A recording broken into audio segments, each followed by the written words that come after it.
So, hi everyone, and welcome to this channel where people share their awakening stories and where we also have discussions all around these kind of topics. And today I'm very happy to welcome Peter to an interview. Hi, Peter, and thank you for coming here and yeah, sharing openly your story and your experiences with Kundalini awakening. So maybe you can just start by introducing yourself shortly. Where do you live? What are you doing these days? And then we Cool. go from there. Cool, thanks. Do you pronounce it Catherine or is it Catherine? It's Catherine, but Catherine. in Swiss German it would be Katrin. But Yeah. All yeah, right. I'll do it English. English, English. okay, good. Yeah. No, thanks. Thanks for having me on. Yeah, so obviously my name's Peter and currently I live in London. Um, Literally at the moment I just teach yoga for a living. Um, Before I taught the yoga, probably actually, let's start with the awakening. The awakening for me, the initial Kundalini awakening initially triggered um, at the end of November in 2022. So I've been about three and a half years going through this now. Mhm. We were discussing this on the chat just before we came online here, just how challenging that is for a lot of people. And I think a lot of the symptoms that I experienced were very similar to what other people experience. Um, Predominantly for me, it's been lots of kriyas, lots of movement, so a lot of mudras, um, and it's just kind of taken over everything. I think for the last 3.5 years, once that energy starts beginning, you can feel it. It doesn't go away, and you're spending all of your time trying to exist in the real world and have a normal job and interact with normal people, but also having something which is completely disrupting and dismantling your inner world. Mm. Um, so yeah, I was really I had a so I think for me going back, if I really go back and back and back, um, in terms of the first spiritual thing that I ever had, so I always had like quite an intense pressure Mm. inside this third eye area. Yeah. I think I probably first noticed it when I was about 18, 19. It's kind of like a deep pressure in the center of the forehead. Um, but over time, this kind of, as I started getting more into meditation, um, this this energy feels like it's kind of pooling out, like floating out around the sides of the head. And then sometimes it'll kind of go up into the kind of round the top of the head and stuff. And that's what it was for a long time. And then ended up losing my job or getting made redundant. And it was just a big, huge culmination of trying to exist in the real world, trying to be somebody, trying to earn more money, have better relationships, and doing all the things that we're always pursuing. Mhm. But the pressure became just too much for me. I was a very, very sensitive person, and I was And always that was beginning of your 20s.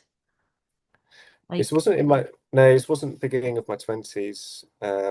When I lost my job, that would have been Mhm. 3.5 years ago, so it would have I been see. 36, 37, I think. Okay. Yeah. Okay. So after the job finished, I'm sure we'll go back to this because there's still quite a lot Mhm. I'm missing out over here. Yeah. But it did culminate in me losing my job. I couldn't wear that mask anymore. As what Carl Jung would call the persona. It just becomes energetically impossible. Like Mm. you can't, I just can't pretend to be motivated by the same things that everybody else is anymore. And I was doing a sales job in corporate IT, selling cloud computing in central London. It's a very high pressure job. Mm. Mhm. Um, And then my performance just started getting worse and worse and worse because I was constantly trying and trying and trying so hard, trying to pick up everybody's work for them, trying to show myself as a good person. And but yeah, I ended up losing it. And once I lost the job and I was laid off, then the energy really began. I decided to send myself off and go to a little retreat, and I booked out this Airbnb at the top of a mountain in Wales. It's the most remote Wow. Airbnb I could possibly find online. And I told my parents, I was like, I'm going off to this house in the middle of nowhere. I've just lost my job. I'm clearly depressed. I think they were just. I think my mum was just like, I'm concerned that he's not going to come back, kind of thing. But yeah, I just went out there and I just went around Wales and I did a lot of my own kind of retreats. And then the energy was just insane. So the Kriyas, the hand movements, the mudras, Mm. um, just became so intense. And when I say really intense, I mean to the extent that I would be sprinting from one side of the room to another and jumping from one side of the room to another and moving into these asanas and moving into these strange contortions. And all while this was going on, and this is what we were talking about before, was that like as a newbie to this Kundalini stuff, and I'm sure a lot of your listeners are kind of into this as well, they've just started getting the Kriyas and things are starting to move. Yeah. There's this kind of panic and just going, guys, I don't know what's happening. Like all this weird stuff, I can't meditate anymore because I'm just spinning around and jumping up and Ah, uh, and I could just shortly in here. I mean, it's exactly that. A lot of people, when like when they tune in now in this interview, we are right there where there is. It feels and it sounds like a big struggle. And I think it's important for the people that they can hear your story and really realize, yeah, there is a lot of bodily symptoms happening. And what are they leading to? So we are going there. I hope you can elaborate a bit out of your experience. What was happening to you? Were you actually still, even though it was happening, why were you still not really afraid? You knew that is something good, I'm sure. it's strange because you get the energy and you although it's like The Exorcist, the movie, a lot Mm, of it. You mhm, know, sometimes I wake up in the middle of the night and go into a full mm, wheel yeah. yoga asana. Um, and that's but I was never scared of it. I when the energy was absolutely crazy and I was flinging around and moving into these moves that I can't physically do myself, it felt like my body was moving into these contortions that I didn't have the ability to move into. Um, but there's that side of it which is insane, and that wasn't scary. What was scary was more the beginning of the collapsing of my relationships and not really knowing what I was motivated by anymore, and also knowing that I wanted this bliss and I wanted this love, Mhm, but the more you want it, the further away it is, you know, and the more you try and get it, the further away. So that there's kind of this. Eventually, you kind of settle down and you kind of realize that there isn't actually that much you can do apart from just kind of go with it and flow with it. You can't resist it in any way. Um, so yeah, if anybody is out there having experiencing this, because when I first experienced it, obviously I have the internet and stuff, but I didn't hear of anybody else experiencing this, especially in the UK where I am, because I'm based in London. I and it eventually meant that I reached out to I can't remember who it was. It's like a spiritual crisis group or something. There's like a charity or something. yeah. What was it? Sorry. Spiritual Emergency It Network. might, yeah, I think it was that, yeah. And they were really good. They listed because I wrote this like panicked email to them, and I could tell that whoever replied listed it really, and then Mm, um, they kind of pointed me towards the Kundalini Collective, which is another like Kundalini in group in the UK. And then I was like, okay, so there are other people who are experiencing this, mhm, and that was actually quite a big relief for me because I was worried I was going to wake up surrounded by doctors and whiteboards kind of thing. But there are other people, and I go onto these forums and people are openly talking about, okay, so you have a lot of energy. How do you like shake it out of your arms, and what do you do? Do you move? Some people like that I spoke to kind of recommended meditating in symmetry and trying to prevent any crossing so the energy can kind of flow through you. And I found that was quite effective. But like I say, that the main challenge wasn't that; it was just the fact that all of my relationships started falling apart. I just started, you Mm-hmm. know, Mm-hmm. the Kundalini energy isn't just doing this energetic body movement thing, it's also just clearing out behavioral patterns as well. And all the things that used to motivate you don't motivate you anymore. And then when that happens, your friends don't really relate to you in the same way that they used to. And I ended up having to cut relationships, and really toxic relationships, which I had some real love with the people that I was in the relationship with. Mm-hmm. But there's also this process of individuation that Carl Jung talks about, which is like this embodying the shadow. Mm-hmm. And a lot of people think with this awakening is that it's love and bliss and floating around and you become a nicer person. Actually, in my experience, it kind of became the other way around. I was um, really beginning to stand up for my own boundaries, I think, in life. I think a lot of people who do experience a spiritual awakening struggle with being the nice person in their group, the sensitive person. When this energy starts moving, it teaches you self-respect and to love yourself. So a lot of the time, you all the relationships around you dissipate. So this energy, you can start to embody it yourself on your own. And it's a very, very lonely road. And like, even though there are other people who are experiencing it, like this is this is for you. This is for you to figure out yourself. There isn't anybody who can do this work for you. Um, Mm-hmm. that's a challenging part of it, I think.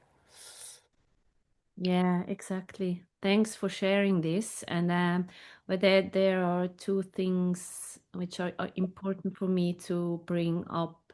So the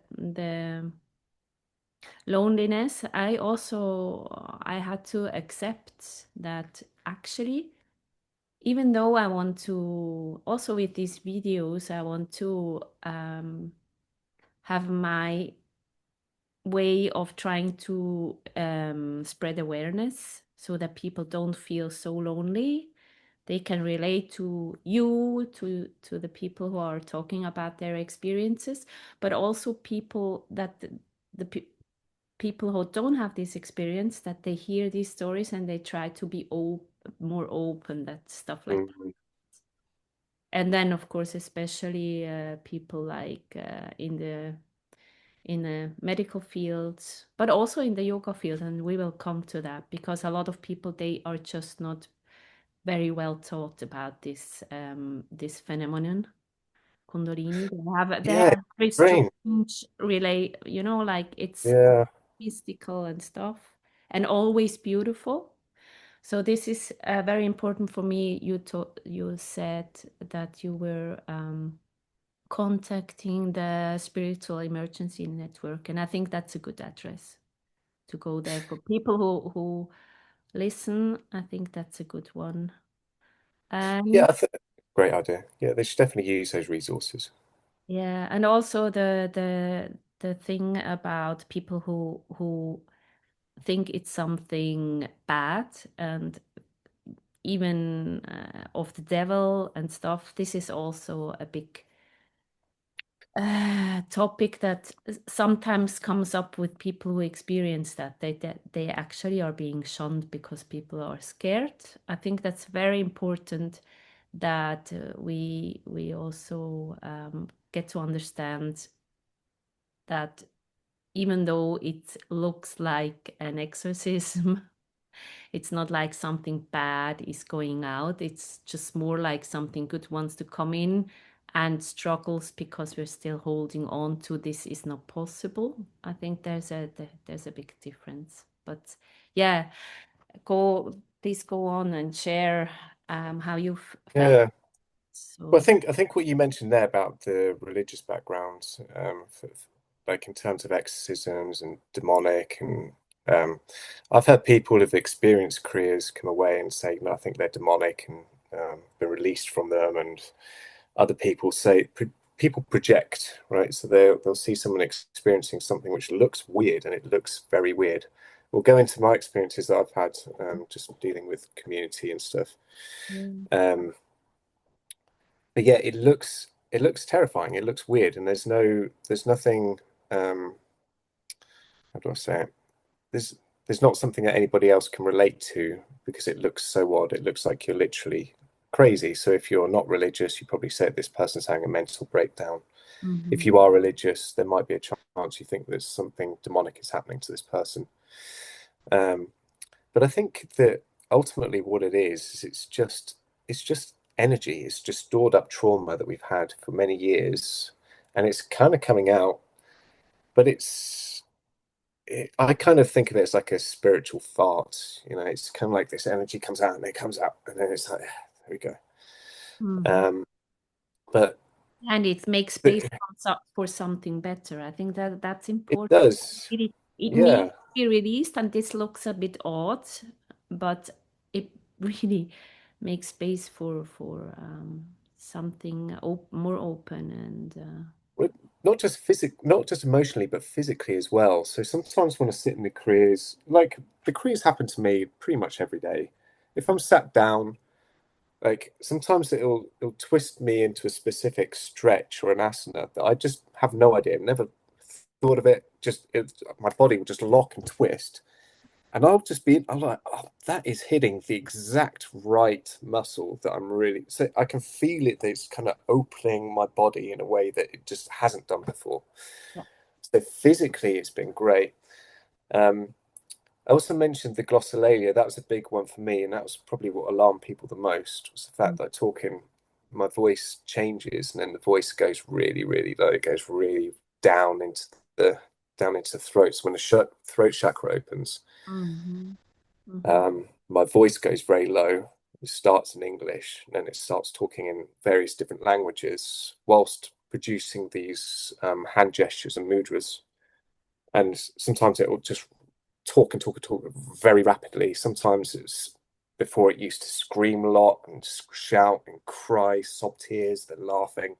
mm, And like I say, to anybody else looking in, that looks quite alarming. But for me, when I'm experiencing it, for me, I love it. Sometimes I'll be like um, if I'm in meditation and it's fully flowing, like mhm, the verbalizing is coming out, the voice has changed, I've got that voice fried, the mudras are moving. And sometimes it feels like it's talking because it will start expressing itself and talking like there's other people in the room. mm. It's I don't know. I know. And Yep. sometimes it will spin me around in circles and get me jumping up and down. And it got to the point where it busted, broke both my knees pretty much, meniscus in my knees, because it's twisting me around, pushing me around on the floor so much. Yeah, that's also something I'm interested in because this Yeah. is alarming. Then no, because actually when you hurt yourself, Mm, it kind of for me sounds alarming, of course. Then so, what do you suggest? What you know?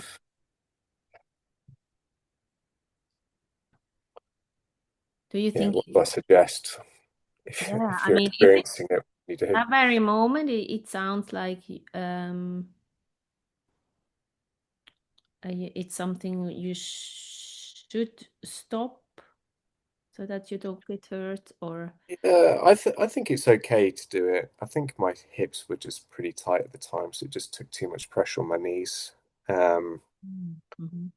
So I think that well, for me, when it started happening, really, I took people at their word and kind of took suggestions to kind of stop doing spiritual practice like meditation. And I still indulge in stuff.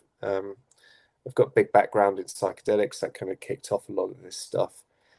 Every now and then, maybe could dabble a little bit, but it's not real. I don't do chasing that spiritual Mm-hmm. high anymore. It's more once this. I think for anybody listening and who's experiencing this, it's you. One thing that you could try, and I'm not saying this is what anybody should do because everybody's different, but you could maybe just start focusing doing more grounding work. Yep. Um, Walking barefoot out in nature is really good. I spent some time in Bulgaria, which we'll get to, but a lot of time when I was out there, I was going on long walks barefoot. I just take the dogs off, just go off into the forest, out into the woods, and just really get really nice and grounded. Mm. Um, and then everything kind of becomes a spiritual practice. And I kind of feel like I'm in that place at the moment where, because I teach yoga for a living, like I'm really blessed because that is kind of my spiritual practice, teaching yoga. I just kind of do everything. There's always that sense of a bit of self-inquiry all the time. But I don't go, right, I'm going to go out and do 2 weeks of this Kundalini yoga, or go do ayahuasca over there, or do all these different kind of practices anymore. It's just about grounding and just allowing it.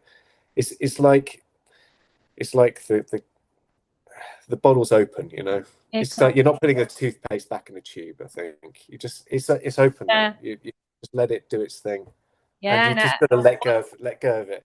so what do you think about, because that was also a topic lately with one of these teachers, with Craig, um, about psychedelics, and he was like, when the Kundalini is awakened, you shouldn't put gasoline on a already burning fire. I think that's also important Yeah, for people who are watching, listening. As soon as there is an activation, it less is more. But I was also there, if I'm really honest now, and yeah, it's always difficult to talk about. But so I'm 10 years in this process, and then maybe 5 years ago, I also had this moment where I thought I'm not going further in this process, and the pain of the activation is really annoying me. So I was also trying ayahuasca like 4 times. And honestly, I think it was a very important experience for me, because um, now I also have this insight, and it's something completely different. But for me, it's also, I think it was just too much. And I think it's really pushing something that should be unfolded in its time. So what yeah, I do you agree. I think agree with about that. that? Yeah. Yeah, I agree with that. I think that everybody has a different journey, right? Some people need a harder hit, of something. Mhm. Yeah. Maybe going on a meditation retreat wouldn't work for some people, but doing some ayahuasca would do for them. Maybe not. I know people have got all sorts of opinions, and I don't really hold a position um, either way. But I think with ayahuasca, the purging aspects of it is just a really good aspect. The constant vomit, it's getting that stuff out. Mm. Um, but I feel that can trigger the process. But once you're already in it, the energy is kind of doing its own thing. You don't need it. It's like Alan Watts said. Once you get the message, hang up the phone, and that's what he's talking about with psychedelics. You've got the message. Okay, you're kind of done now. Yeah. It's always the same silence behind it all. No matter whatever you choose. So yeah, Yeah. Okay. yeah. But I think I can't remember what I was going to say. Yeah, I think just in terms of the purging, I think this kind of leads into the dark night of the soul for a lot of people. So a lot of people experience. I spent my entire life depressed. I'm 40 now. Probably say I haven't been depressed for 1 or 2 years. And a lot of that is stuff which is really deep inside our subconscious. And these plant medicines will get there whether you like it or not. They'll dig it up, and you will have to face it, and you have to get through it. This isn't just an Mm. easy thing. Um, and that can lead to a dark night of the soul that can last for a lot of people their whole lives. It could last a long time. It could last a few weeks.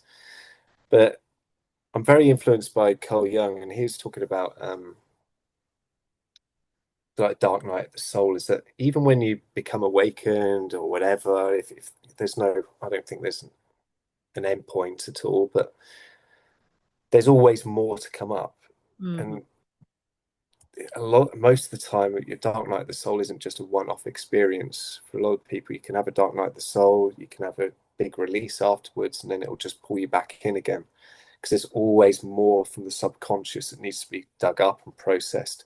And that can take more weeks, months, years. Um, so you, and that can even lead, you could sort out all of your own stuff, and then you've got to go deeper into generational trauma, ancestral trauma and stuff. So this I'm is so always coming up. I'm You've so just got to with you, assume. Peter.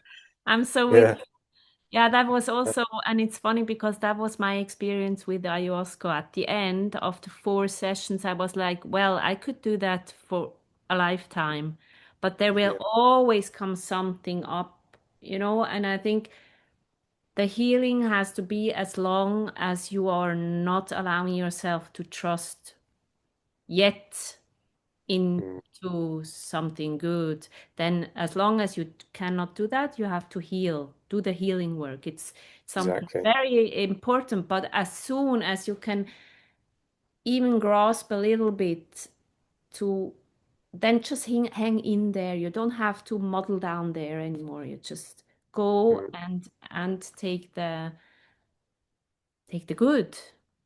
yeah, At a certain point, it's enough of healing. It's done. It's not done, but it's not helping anymore. And then the trust has to set in. And that's another kind of work because then you go back and forth. Because when you do the trust, you feel like, but I'm not worthy yet. Oh, okay, then I have to heal that a little bit. And then, it's still going back and forth between healing and trusting. But yeah. yeah, yeah. It's hard work. Um, the trusting side of things gets easier. Mm, So like,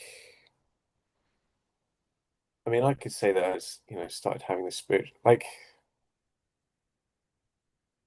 I look back and a lot of the things that were bad that broke me, like literally broke me, um, mm, ended up with hindsight being the best thing that could have happened to me. So it's kind of seeing a lot of, like, when you're changing, when you're adjusting, when you're going through this change, it feels like you're losing a lot. And when you're losing a lot, so I don't think awakening is gaining something. You're losing stuff. You're losing more and more and more. Um, and then eventually you just kind of go with it. I don't, I, yeah, you just kind of trust it a lot more. And mm, then with that trust becomes relaxation and your nervous system starts to settle. mm-hmm. Before, I was always going into my corporate job, trying to pretend that I really gave, shit about the job, and I didn't. Um, trying, pushing, working harder, picking up more work from other people, and uh, trying to be the helper, trying to be the good guy, and then eventually, yeah, for me, when I was in my corporate job before, I mean, it did culminate in one strange thing that happened was as part of this process, I developed an intense fear of my own heartbeat, Oh yeah. uh, which is really, really unpleasant because your heartbeat is always there, and I was constantly trying to escape from it. Mm. And I was having constant panic attacks. Every time I jump on a Teams video, I was having a panic attack. My throat would swell up. I was having to do projects. I was having to present in front of senior corporate people. And I could barely even have a team conversation on Microsoft Teams with my colleagues without, freaking out. And yeah, I was just at my desk at work one day and I was just typing an email and I was getting frustrated. I was angry. I wasn't upset. I wasn't sad. But then this sense of panic just started coming. Even I noticed the fear coming up, and I was like, this isn't fear. I'm angry. Why is this coming up? And it kept. Then my heart. And then I started feeling my whole left arm going numb, Wow. and I was just convinced I was about to die. and Have a heart called, attack. called an ambulance to my central London office. Wow. got dragged out. Um, but really, I just had a massive panic attack because I was constantly disassociating. And sometimes wanting to do presentations and mudras trying to come up with my hand and stuff. And when it's just the universe telling you it's time to leave. Oh my Like God. this is the old world now. Just try and find out where you need to go. So can Uh, I shortly ask the actual activation? What when that was 3.5 years ago, and how did it happen? yeah, Like in an just instant, the like strange. the energy rushing up, or I think the first time I ever experienced like intense energy was with psychedelics, definitely. So Mm, psilocybin tends to talk, and it mm, talks through you, and you can communicate with it and talk to it like an entity. Um, and that was really the first time that the hand started moving around. I And see. then I'd heard about it. There's a guy who's quite big in the psychedelic community called Martin Ball, who wrote a book. Um, and I just finished reading his book, and he is talking about going around Burning Man with his arm flying around everywhere. And Mm-hmm. when I was reading it, my arm started kind of going up. So it's like, that's strange. And then it started kind of moving around. It's almost like from a book. It's Yeah, just like yeah, yeah, yeah, by yeah. osmosis, just that suggestion, just the arm Mm, flew up. mm. And then my arm's been flying around for 3.5 years now. But then it started doing these different mudras. So it'd always start with this one, the sky mudra. So normally when the energy comes in, it pulls in my face, so that jaw pulls Me down, too. yanks my head Which over. side? Which side is It's always my right side. you? I'm right-handed, and then my head shoots over, and then it kind of comes back. And but it used to do that. Now it does this a lot, but also these kind of double-handed ones when it gets really strong. It does all the classic Kundalini movements. And Mm-hmm. then as the energy goes stronger, the voice activation starts happening. I'll be talking, and then it will start. If I'm having a really strong one, um, it'll be uh, it'll be the asanas and stuff. Which reminds me, I did have one experience in in Spain. I was doing a permaculture course. I was just living in a yurt with a load of other people. And again, I was just in Spain on this permaculture course. It's a retreat I've been to before, and um, I was I informed everybody there. Well, the guy who owned it, that I'm having these experiences. I just kind of need to be on this course just so I can get away from the London for a bit and just be out in nature and just be around other spiritual people. Don't do permaculture, keep myself busy.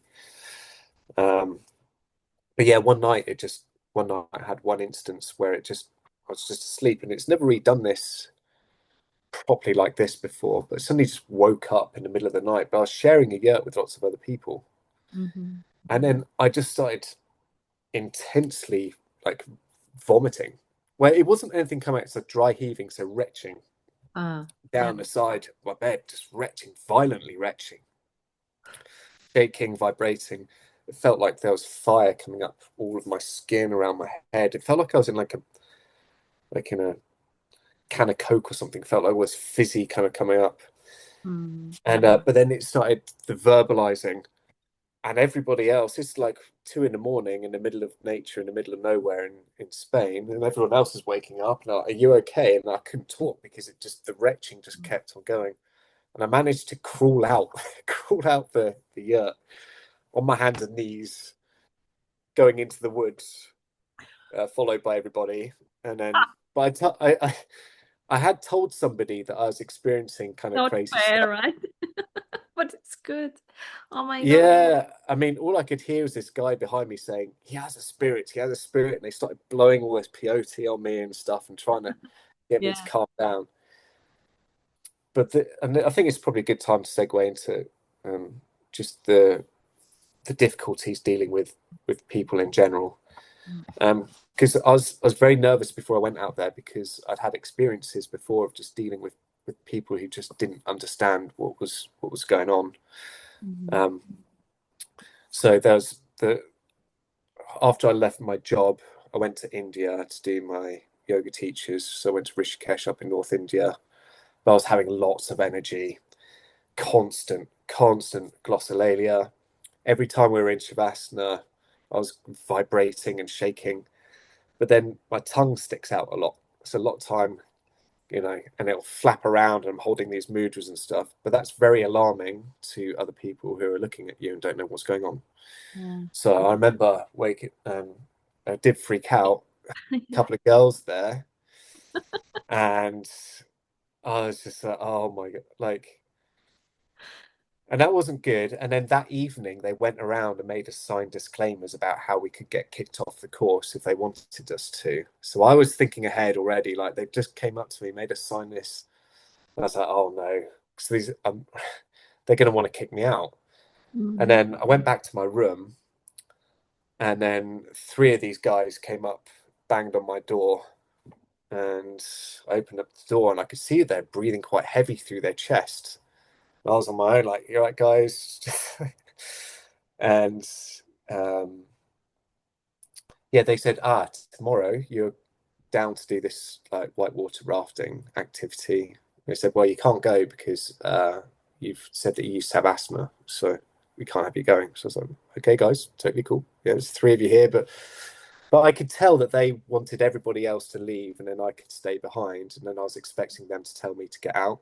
Mm. So I was panicking. I just packed all my stuff, and I was like, I've just been kicked out. I've left my job back in London. I'm going to become a yoga teacher. Surely I'm doing what I'm supposed to be doing here. How am I supposed to trust this if I'm about to get kicked off a yoga teacher course? I don't know what I'm going to do if I Yeah. don't do this. And but it turns out, yeah, I packed all my stuff. I was waiting for, and then the next day I was got all my backpack ready to go, and I went downstairs, and there was one of the locals there, and I said, "Hey, man, you guys about to kick me out?" He's like, "Oh no, we're not going to." So um, I said, "I've got all this energy." He says, "Yeah, no, I understand. We're talking about it, and then actually, it's cool for you to stay." So then I went down. I had to explain to the others about like what's been happening to me. And then one of the girls said, like, well, why didn't you communicate that at the start? And this is the challenge. I know. How do you just go up to a group of random people and just say, look, I talk in different languages sometimes and I might do some alarming stuff. But they were actually really understanding about it in the end, and I was fine. Good. Wow. But it kept happening. And then I went to Bulgaria and I was doing a lot of work out there. I spent 3 months over there just doing a lot of work, but that's when the energy was really, really strong. And it would go for an hour every morning of just intense yelling and screaming and crying. Sometimes it sounded like an old man. Sometimes it sounds like just, I don't know, these different entities just flying in me while I was doing all this movement. Um, and I I'd informed them before I went that this is what's been happening to me, and I made really good friends with somebody out there who was going through their own spiritual experience, and I felt like we had a really good connection, and I was really open about it. Um, and then I felt like this. I had a bit of a betrayal where this person called a meeting and accused me of stuff. Well, they accused me of taking drugs, which was not true, and and I was scaring the other people there, and they kind of told me to. I was sent out to live in a yurt out in the woods, out of the community for a bit. I thought I was going to need to be out there for a month or so, but it just ended up being one night. And then the people who actually complained came back and said, "Oh yeah, we're all good about this now. Yeah, don't worry about it." And I just felt like instead of standing my ground, I kind of just told them, "Oh yeah, I love you. Like I'm sorry, I didn't mean to." But really, I should have just stood up for myself a little bit. And that was part of this process of letting go. It's like you kind of find out who's on your side in life and who isn't, when they Yeah. see you kind of in a vulnerable state. And um, Yeah. That's a big challenge, yeah, especially for people like you. It's the same. Like to ask for help and to be seen when you're vulnerable is very, very, that's a big one, and but seems to be kind of necessary. And if it's gonna be sometimes the hard way, or we just be who we are. Otherwise, we have always these. For me, that was the process to see that actually I will fall in exactly in same experiences like you had, Mm. like being at a point where I think I have to go to a clinic, and this is so embarrassing for me out of my experiences, childhood experiences. So this is a no-no. You always have to be strong, and but that's what we have to What overcome. was your religious background? Was it just you? Nothing. Nothing. No, Okay. actually, nothing. No. My mother was, because she had these very spiritual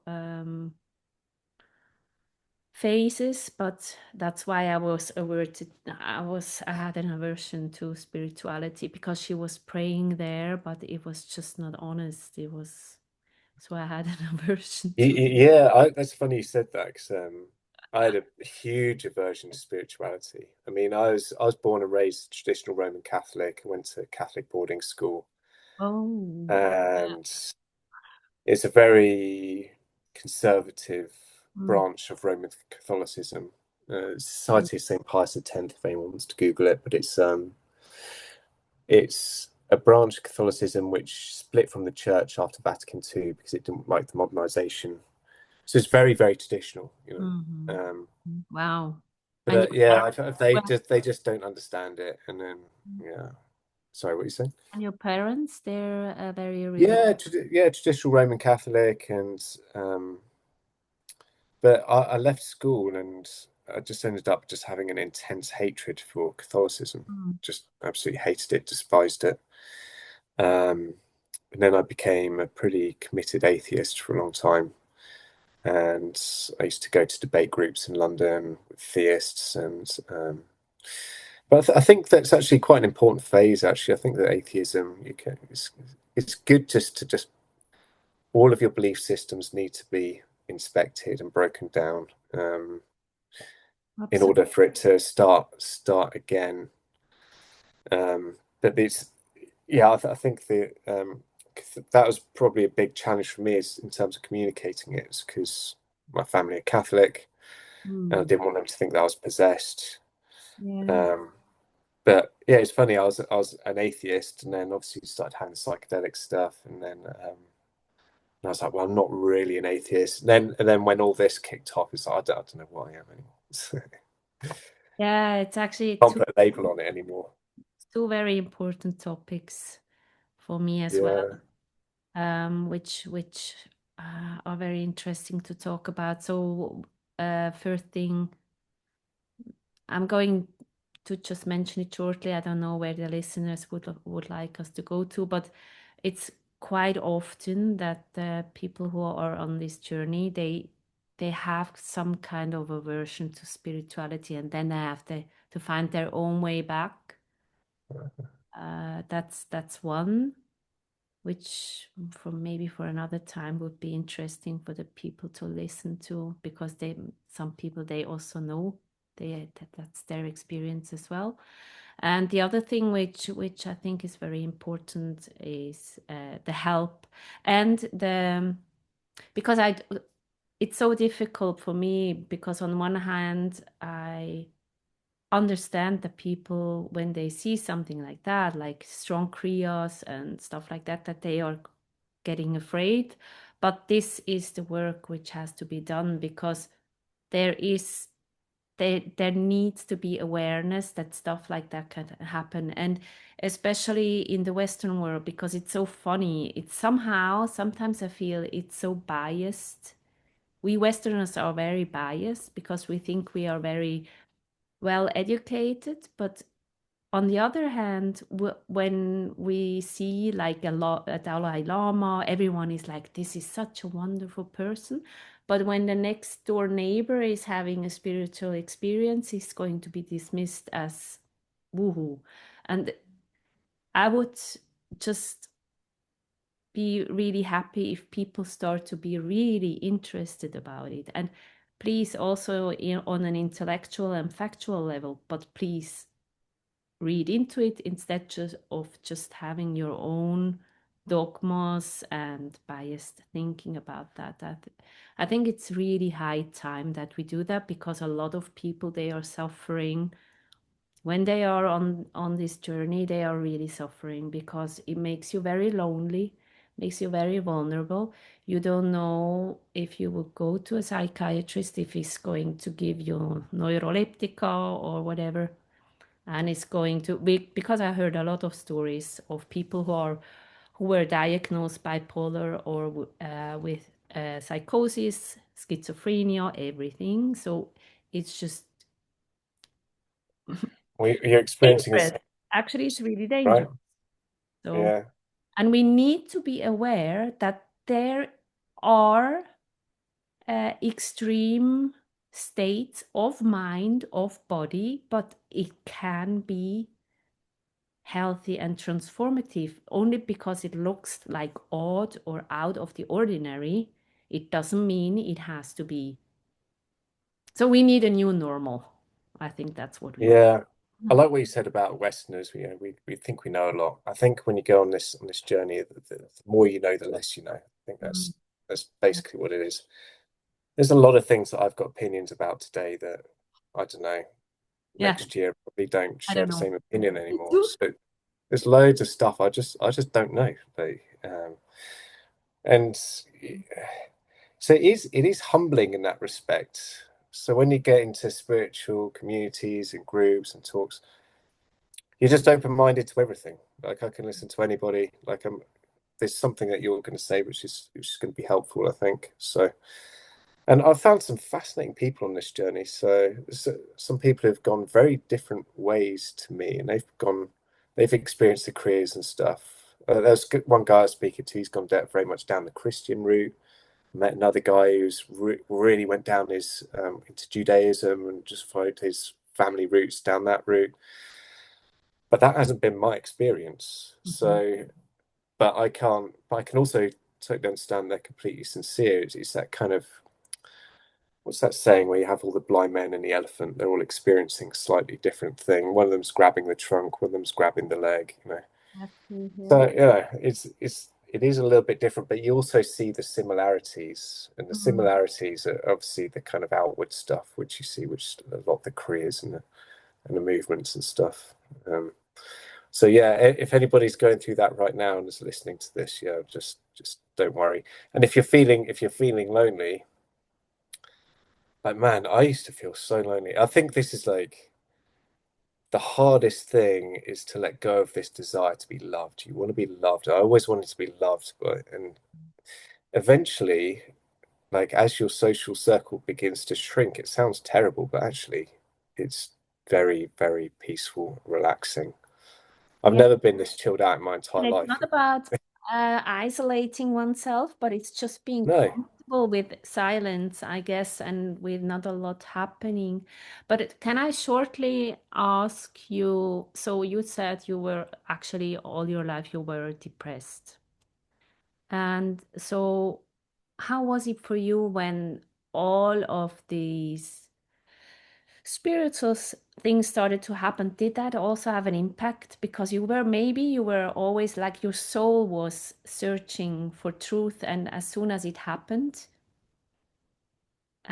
it even if you go still through dark nights of the soul, but this is like something different. The depression maybe. yeah, it's different. It is different. So like, I think about this a lot Yeah. because like it's like when I was this all culminated from me trying to be happy. I was constantly looking for ways to be happy. How do you get happy? Mhm. And that was just kind of a basic question because I've been through so many breakups with girlfriends and relationships, and I was just like, there's clearly something going on here that I need to fix with myself Mhm. before I start getting into relationships and stuff. And then I ended up just buying all these books and going on this spiritual journey, and then ended up here. Um, but yeah, it's just yeah, I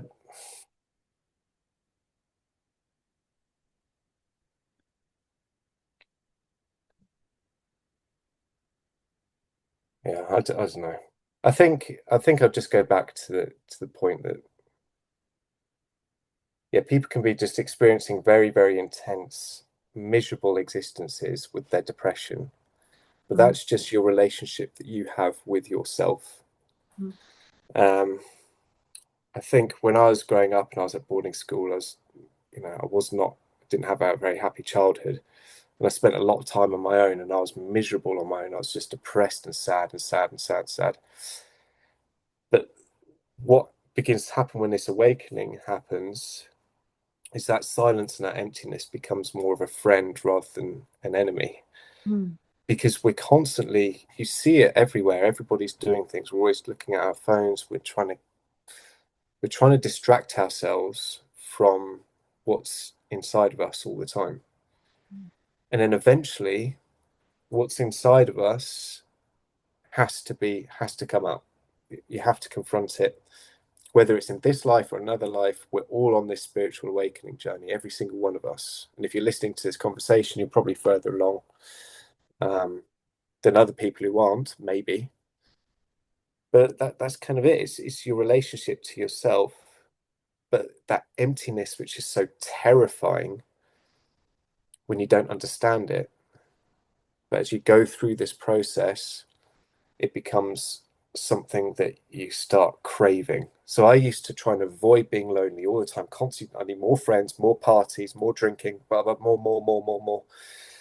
And then eventually, like, it's like that was a toxic relationship. I don't need that person. It's not that I don't need that person. I can love them still. I understand that we're just not the same anymore. And I'm happier on my own in silence and enjoying my own company. Um, that and then eventually, yeah, you'll just tend to find that even though you're lonely and it sounds terrifying, you're gonna get used to being lonely because eventually it actually shifts and that loneliness actually becomes something very beautiful. And yeah. even when you're sad, you're sad. You get angry, you get sad, but you're not. I don't know. I can't really explain it. The heaviness from everything is kind of removed. I think that's probably where I'm at the moment. Yeah. So Yeah. I'm quite happy. I'm cycling around London. I'm just like, man, I'm losing money every month. I'm not making enough money to pay my rent really, and I'm just cycling around London. I'm just teaching yoga. And I'm like, man, I'm actually really good at the moment. And I've It's never had so that. good. That's so beautiful. Oh, I'm happy for you. Yeah. That's Well, I don't want to say that and sound like everything's perfect and easy. It isn't. Everything's hard. It's challenging. I still get anxious, still get stressed, but like it's different. It feels like you kind of vibe with it a lot more. So there's not a negative connotation to all those what I previously think of being quite negative emotions. Put it mhm. that way. Yeah. Yeah. Yeah, for me, it's still. I was asking if something shifted there when the spiritual, because for me it was the moment where I understood I can, because I'm a very factual person. So that was the moment where I understood, oh, I can really rely on there is something bigger because I just experienced it. There's no, I don't have to question it anymore. And then everything you can really rely on you. It's okay to see it through that lens of it's a soul's journey, and whatever is coming with it, it's not against you. It's really for your progress, and to Yeah, overcome these fears you still have, like exactly like really want to be loved, and it's okay if you have these breakups because they show you how to learn not to rely on that anymore so much. It's not to be so yeah. bad. You So don't need you don't need anybody outside of yourself to complete you. You know, it's like you're already exactly, and you're already okay. you are already okay, and that gives you, and I think that's important for me to also say.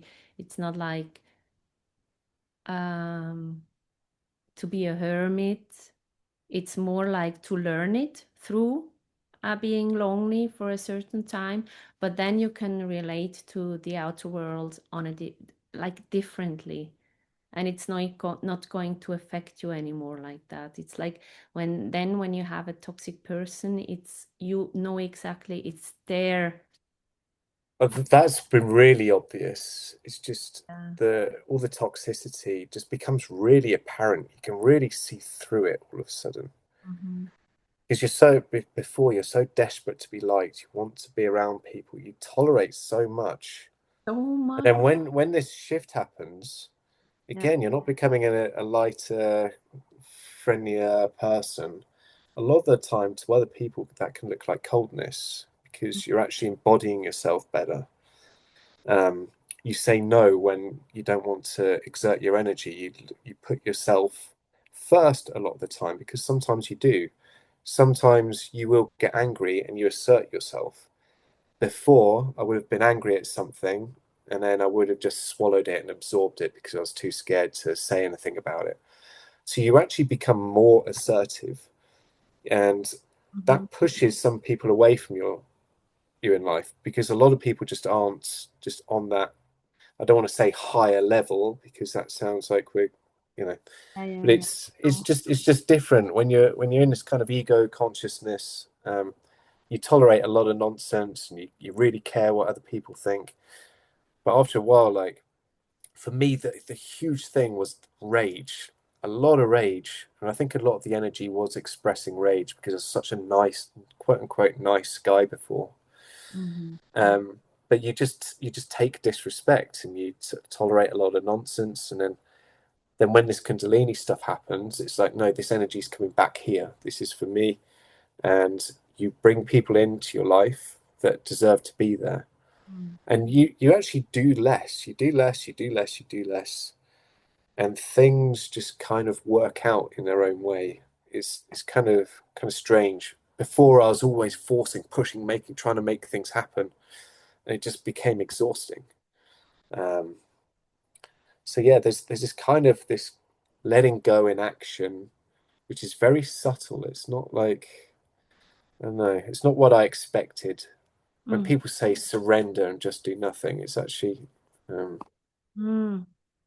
I it's know. different.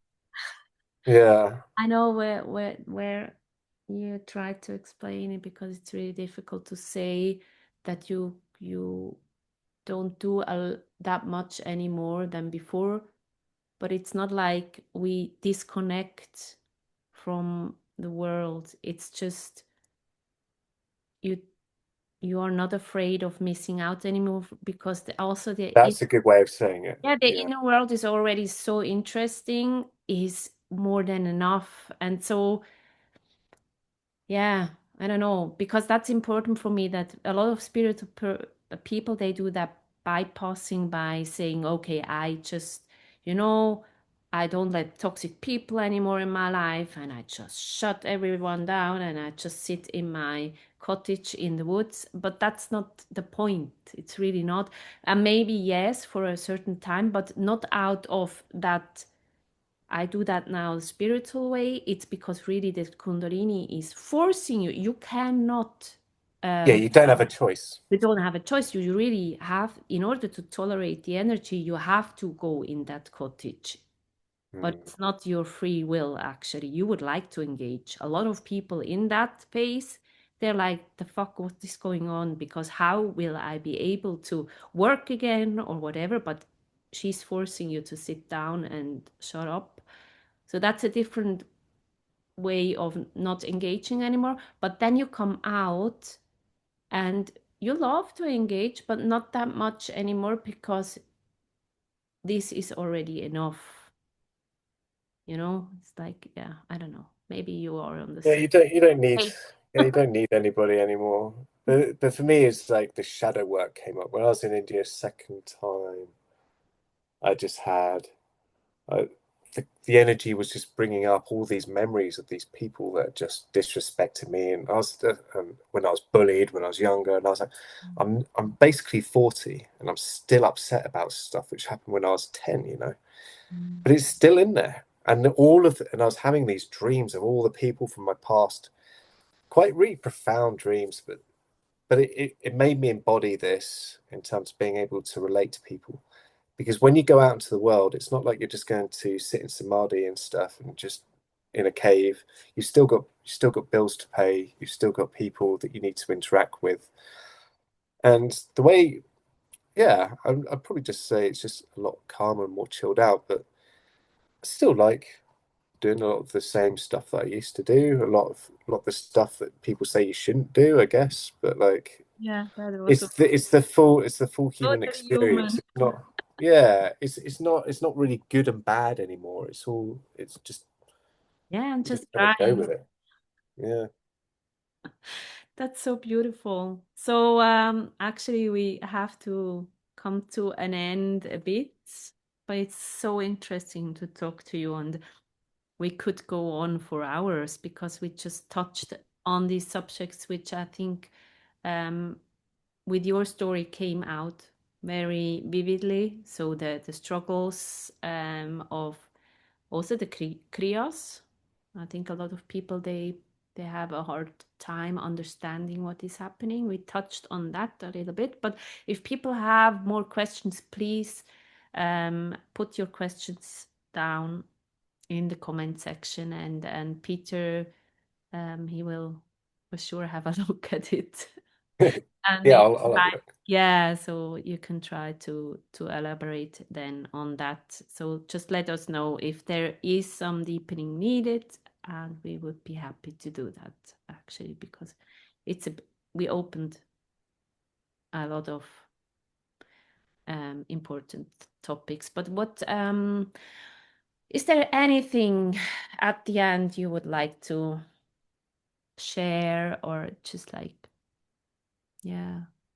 No, at the moment, I think I'm good. I think what will happen is when I'm thinking about this evening, I'll be like, oh, why didn't I say that? I'm sure I know it's going to yeah, happen, Peter. Then you can never mind. be, I'm there now, just, I think nice. ruminating about what I was talking. Yeah. Part of the process. Well, yeah, this is surrender, right? Everything that was meant to happen happened. So, Oh, I yeah. can tell you it was a beautiful sharing. So Oh, cool. Well, thank you. I'm I have no very, idea. very insightful. So Yeah. thankful that you were, yeah. Yeah, and I'm glad you reached out as well. Like I say, nothing happens by chance. So I Mm. think it's good because for me, like I'm kind of letting that old life go now, and I'm kind of moving into this new life and this kind of the stuff that I do now. So I'm glad that you gave me the opportunity to kind of talk about it and yeah, Yeah. see what. So is there anything else to share, like maybe also what you're doing right now? If I can put also something in the description section, Yeah, people can find you where you, I don't know. yeah. I mean, I do have a YouTube channel which is called The God Popper. Um, Hmm. so the God Popper. It's a silly name. It's back when I was an atheist, and I thought, but it just kind Ah, of that's stuck. nice. But Yeah. as but yeah, I talked a lot about my spiritual, but mainly psychedelic stuff on there. Then I disappeared on that website. But I might upload aspects of this onto there, or just share this interview on that channel. I've Yeah, got where you honest, are now, it's so interesting. So when was yeah, the last video you shared there? How long ago is that? probably like 3 years ago, 4 years ago, It would probably. be interesting, right? So maybe you can send me the link then, and if people would like to have a look, would Yeah, be. absolutely. I've deactivated my Instagram, but I do have a professional yoga Instagram account, just called High Vibration Yoga. Um, and there's an email address on there if anybody wants to reach out. Yeah, happy to. I do a lot of private tuition as well, so if anybody is London based and wants to do, I'm trained in Hatha, uh, Ashtanga, Kundalini yoga, and Yin yoga as well. So I kind of do all those. Mm, Um, good. Yeah. Yeah, keen to meet more of these kinds of people and your kind of people in London. So yeah, love it. Meeting the right people. Yeah, exactly. Very nice. So I will put the links down in the description then if it's okay for you. Yeah, yeah, absolutely. So right now I just again say thank you very much Yeah, and thank talk soon again. you. Yeah, I'm sure You we will. Yeah, happy. it's a great conversation. It flew by, so thank you. Okay, thank you very much. Bye, Peter. Thank you. Bye bye.